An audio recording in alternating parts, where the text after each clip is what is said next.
नाज़रीन अस्सलाम वालेकुम, आप देख रहे हैं सियासत टीवी। कौमी खबरनामे में आप सबका इस्तकबाल है। मैं मोहम्मद सिद्दीक। सबसे पहले सुर्खियों पर एक नज़र डालते हैं।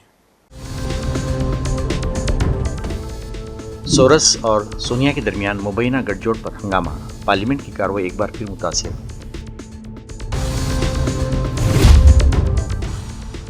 बांग्लादेश में हिंदुओं पर हमलों की खबरों के बीच सेक्रेटरी खारजा विक्रम मिस्री बांग्लादेश पहुंचे। मोहम्मद यूनुस से मुलाकात और दो तरफा ताल्लुकात पर होगी बातचीत।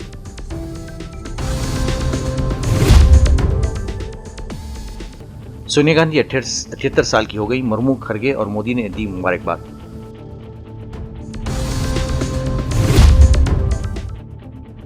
दिल्ली के स्कूल्स को बम से उड़ाने की धमकी से अफरा तफरी, औलिया तुलबा में दहशत। नहीं थी सुर्खियां, अब खबरों की तफसील पेश है।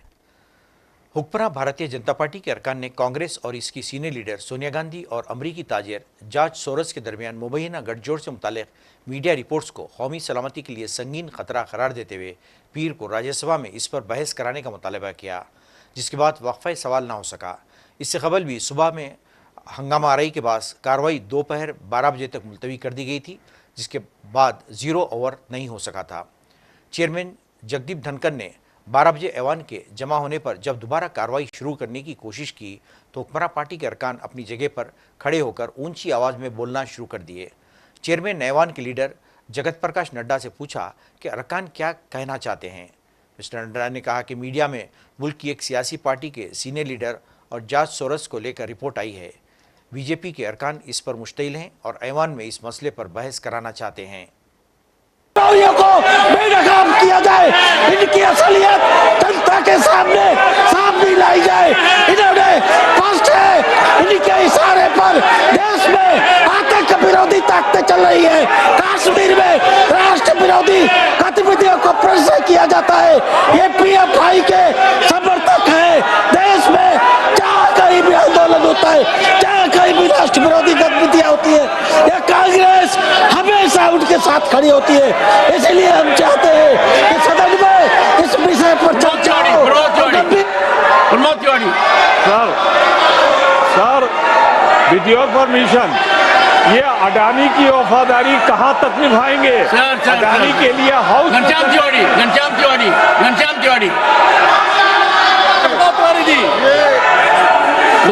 सोनिया गांधी और सोरेस के बारे में जो खबर छपी है वो राष्ट्रीय एकता के लिए बहुत खतरनाक है।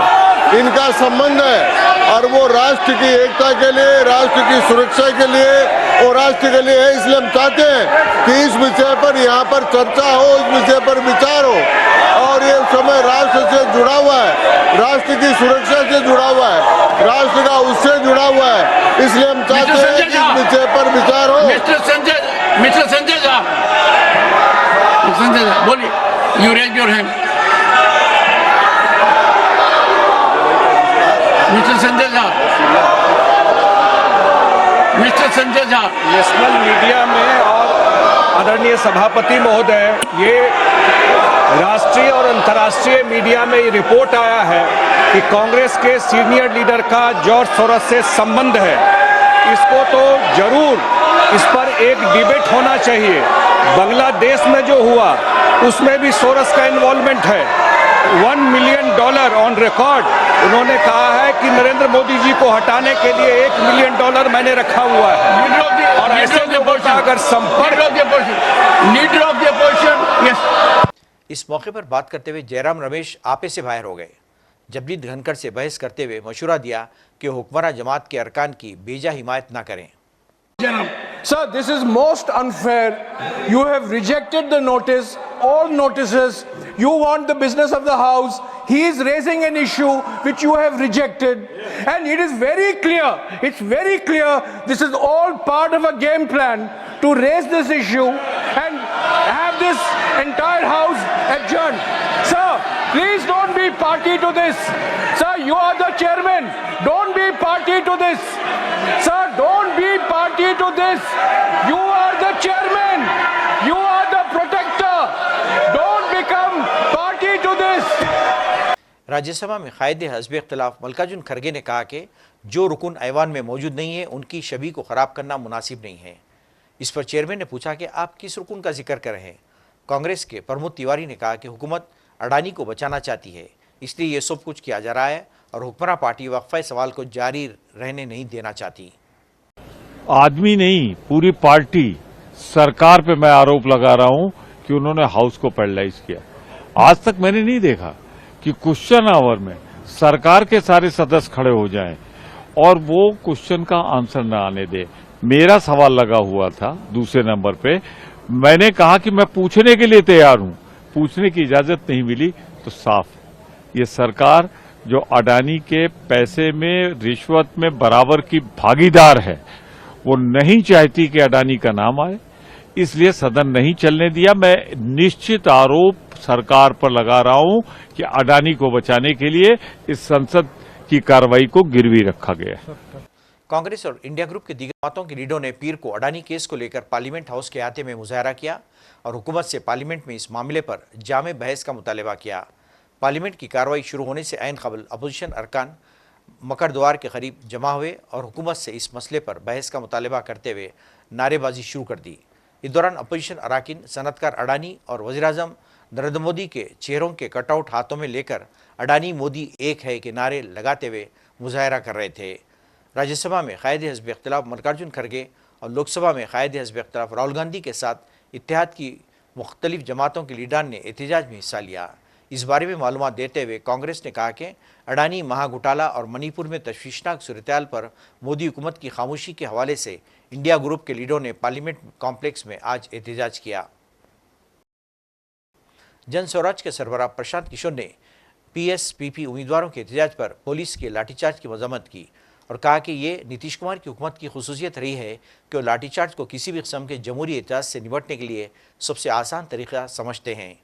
उनका मजीद कहना था कि वाक़े के जिम्मेदार एहलकार को सजा मिलनी चाहिए।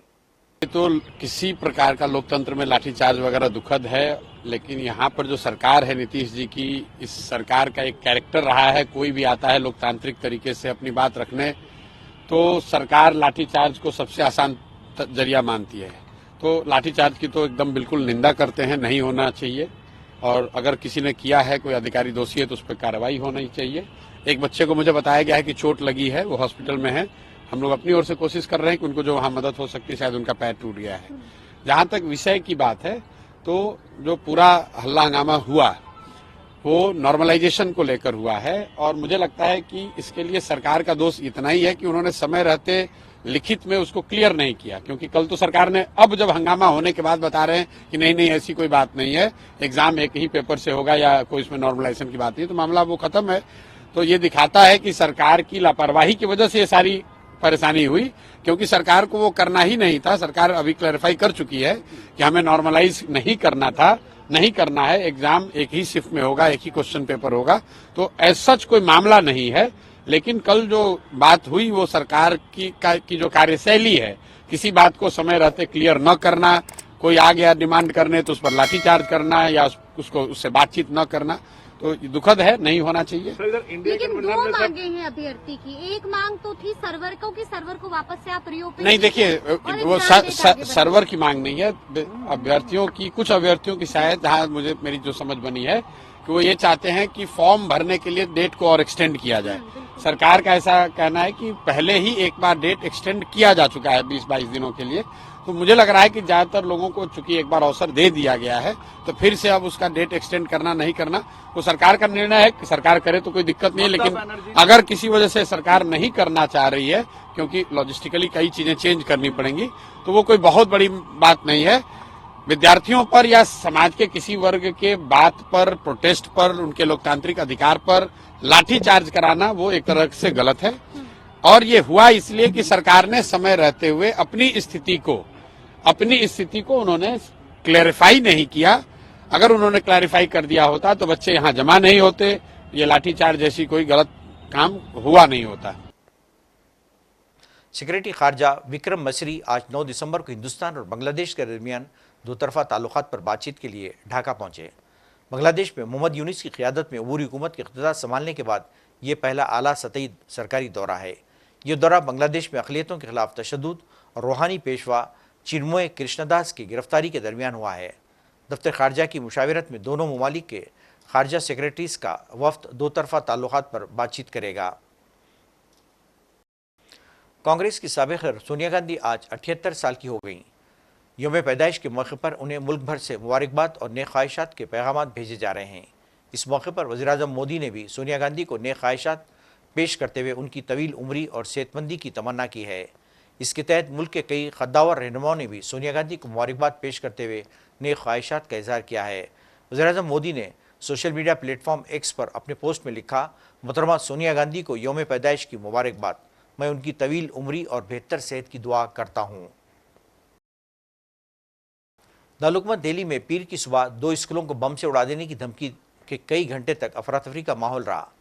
पुलिस राय ने बताया कि ये धमकियां पिछम वहार के GD गोइनका स्कूल में सुबह तकरीबन 6:15 पर और RK पुरम के DPS स्कूल में सुबह 7 बजे फ़ोन पर दी गई। उन्होंने कहा कि इत्तला मिलते ही मुकामी पुलिस फौरी तौर पर मौके पर पहुंच गई और तहक़ीक़ात शुरू कर दी। पुलिस के अलावा फायर ब्रिगेड की गाड़ियों के साथ दिल्ली फायर डिपार्टमेंट के एहलकार भी मौके पर पहुँच गए। बम की धमकी के बाद की गई तहक़ीक़ात में कोई मुश्तबा चीज़ नहीं मिली, ताम एहतियातन स्कूलों में छुट्टी कर दी गई। पुलिस का कहना है कि मामले की तफ्तीश की जा रही है। इनको तो थ्रेट मिला होगा कि बम से उड़ा देंगे, तो इसलिए हम अपने बच्चों को घर वापस लेके जा रहे हैं। तो किसकी तरफ से कॉल किया गया था आपको? हमें स्कूल मैनेजमेंट की तरफ से हमें फ़ोन आया। कितने बजे कॉल आया था आपको? मैं बस अभी बच्चा पहुंचा है आधा घंटा पहले ही, अभी 7:30 पे बुलाया। ठीक है बच्चा, वो कितने बच्चे थे? हाँ, हमारे बच्चा एक ही है मेरा बेटा, बाकी तो सब लोग वापस जा ही चुके होंगे लेके। मगरबी बंगाल के मुर्शिदाबाद में बम धमाके से जिसमें 3 लोगों की मौत वाक़ई हुई। बताया जाता है कि यह धमाका गैर कानूनी बम बनाने के दौरान हुआ। धमाका इतना शदीद था कि एक इमारत बुरी तरह से मुनहदम हो गई। धमाका कच्चा बम बांधने के दौरान हुआ, जिसकी जद में आने से 3 लोगों की जानें चली गई। इस धमाके में मुनहदम इमारत और इसके मलबे का वीडियो सोशल मीडिया पर वायरल हो रहा है। हिंदुस्तान की खबर के मुताबिक धमाके में मकान मालिक की मौत वाक़ई हुई, जबकि दीगर 2 नौजवानों की जानें भी चली गई। घर के साथ रहे पड़ोसियों का कहना है इन्होंने धमाका की कई तेज़ आवाज़ सुनी, लेकिन उन्हें पता नहीं चल सका कि आखिर क्या हुआ है। पुलिस का कहना है कि वाक़या इतवार की देर रात का है। हादसे की जानकारी मिलते ही पुलिस की टीम मौके पर पहुंची, जहां 3 लोगों को मुर्दा पाया गया। धमाके के बाद आसपास के लोग खौफ व दहशत में आ गए। मौके पर बड़ी तादाद में पुलिस दस्ता तैनात किया गया ताकि किसी भी तरह के हालात से निपटा जा सके। मुमताज़ अदाकार धर्मेंद्र ने अपने बेटों और अदाकारों ने सन्नी देओल और बॉबी देओल के साथ 8 दिसंबर को अपनी 89वीं सालगिरह मनाई। मद्दाहों ने धर्मेंद्र की सालगिरह उनकी शानदार फिल्मों के पोस्टर्स और इमारत के करीब तस्वीर के साथ मनाई। इस मौके को मनाते हुए लेजेंड अदाकार ने अपने बेटों के साथ केक काटने की तकरीब में हिस्सा लिया और मद्दाहों के साथ पोज भी दिया। नाज़रीन, आखिर में सुर्खी पे एक और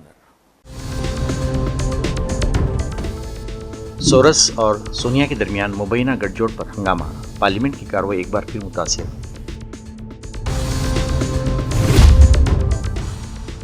बांग्लादेश में हिंदुओं पर हमलों की खबरों के बीच सेक्रेटरी खारजा विक्रम मिस्री बांग्लादेश पहुंचे। मोहम्मद यूनुस से मुलाकात और 2 तरफा ताल्लुकात पर होगी बातचीत।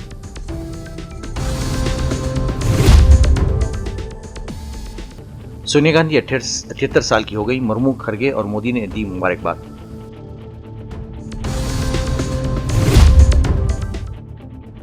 दिल्ली के स्कूल्स को बम से उड़ाने की धमकी से अफरा तफरी, औलिया तुलबा में दहशत।